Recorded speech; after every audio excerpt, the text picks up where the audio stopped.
Bienvenue sur Africa 24 dans cette nouvelle édition du QG News. Au sommaire de l'actualité, le Kenya reçoit le président américain Barack Obama ce vendredi. L'occasion pour nous de revenir sur l'efficacité de l'aide apportée par les États-Unis aux services de sécurité et de renseignement des pays africains. Au Sénégal, l'opposition fustige le processus électoral. 7 partis politiques invitent à la création d'un organe permettant de contrôler le fichier électoral. Et puis, innovation technologique pour l'agriculture égyptienne. Une nouvelle méthode biométrique a été mise en place afin de reconnaître les animaux et en particulier les bovins.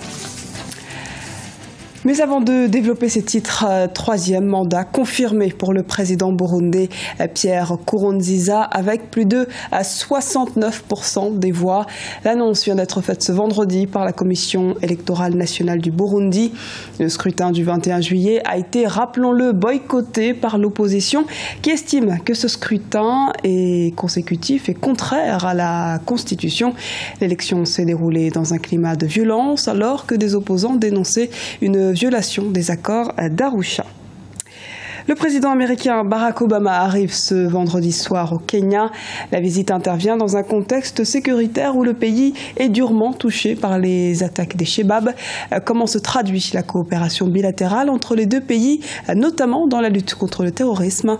Élément de réponse avec Arwa Barkala. Septembre 2013, prise d'otage au centre commercial Westgate. Avril 2015, attaque des Shebabs à l'université de Garissa. Ces deux attaques ont fait 61 et 142 victimes. Au Kenya, les voix se lèvent contre l'inefficacité des services locaux de renseignement au moment où le pays reçoit la visite du président américain Barack Obama. Malgré une aide de 100 millions de dollars accordée au pays pour sa lutte contre le terrorisme, les résultats se font encore attendre. L'une des choses les plus encourageantes aujourd'hui, c'est le fait d'avoir reconnu que combattre le terrorisme nécessite des forces armées professionnelles et disciplinées, qui ne sont pas impliquées dans des violations des droits de l'homme. Car il a été démontré que la lutte contre le terrorisme peut parfois mener à certaines dérives.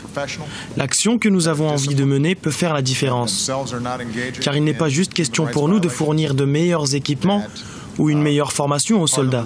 C'est un des volets, mais il s'agit aussi de s'assurer que les forces armées seront coordonnées et professionnelles. De son côté, le Nigeria dénonce un manque de cohérence dans la politique internationale des États-Unis. Si le gouvernement américain finance largement la lutte contre les Shebabs au Kenya, l'administration du président Obama a refusé ce mercredi 22 juillet une demande de livraison d'armes émise par le président nigérian Muhammadu Buhari pour lutter contre la nébuleuse terroriste Boko Haram. Le refus des Américains de fournir des armes aux troupes nigérianes en raison de soi-disant violations des droits de l'homme ne fait que profiter à Boko Haram. Le président Muhammadu Buhari a néanmoins quitté Washington ce jeudi avec une aide de la Banque mondiale de 2,1 milliards de dollars pour la reconstruction du nord-est du pays. Venu en quête d'un appui financier et militaire afin de lutter contre Boko Haram, il n'a pas obtenu la suspension du blocus sur la livraison d'armes par les États-Unis. Le terrorisme également à l'ordre du jour en Tunisie. Depuis 2 jours, les députés de l'Assemblée nationale votent la nouvelle loi antiterroriste.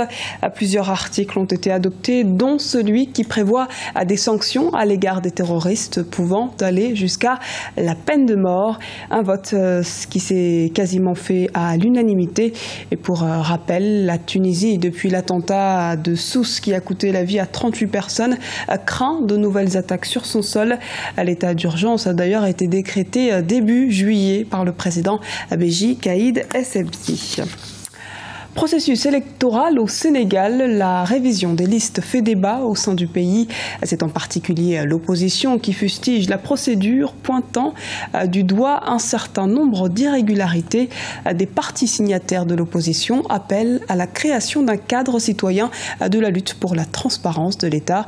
Les explications dans ce reportage de notre correspondant au Sénégal, Ella Ndiaye.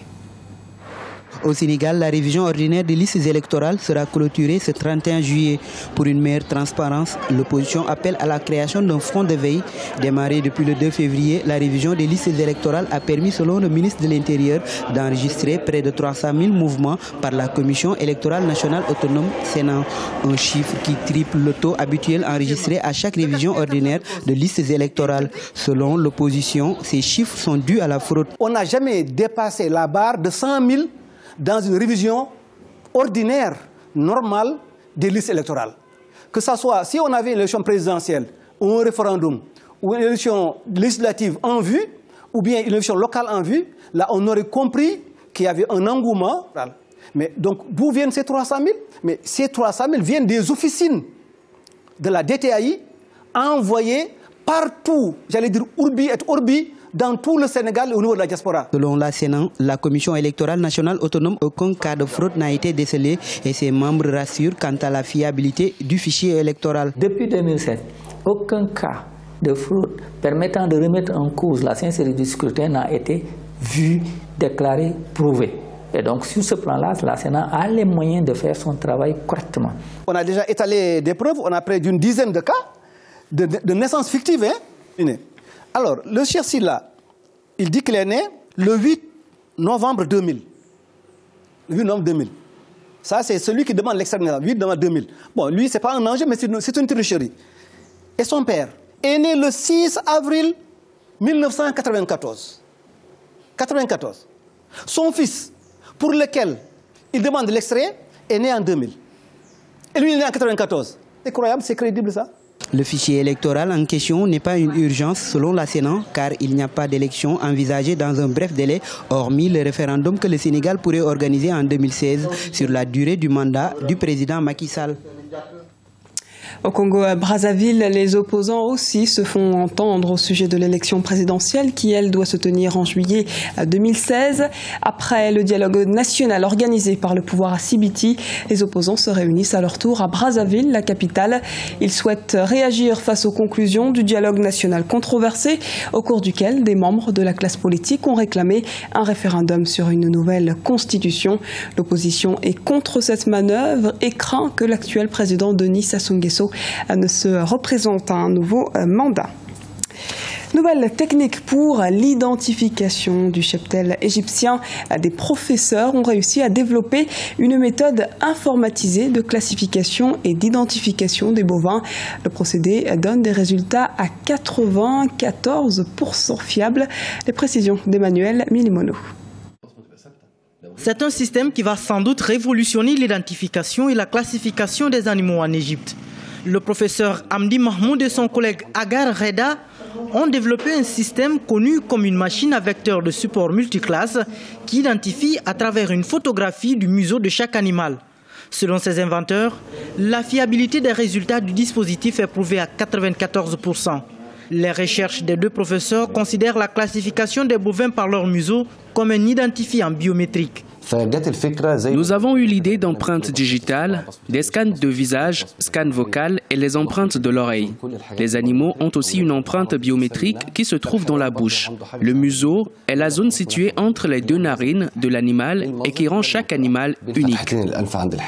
Selon les chercheurs, le logiciel est capable de renseigner la signature numérique de chaque museau. Cette dernière est créée à travers une douzaine de photographies de chacun des animaux qui sont ensuite introduites dans un système informatisé. Les méthodes d'identification qui existent présentement sont les étiquettes d'oreilles, les marques de fer ou les tatouages. Ces chercheurs veulent vulgariser ce nouveau procédé. Chaque animal qui naît est soumis à l'inscription semblable à quand vous donnez naissance à votre enfant et on vous délivre un certificat de naissance. Nous prenons 4 ou 5 photographies du bétail qui est utilisé dans toutes les fermes d'élevage de bétail. Nous aurons alors une méthode avancée et unique pour identifier ces animaux.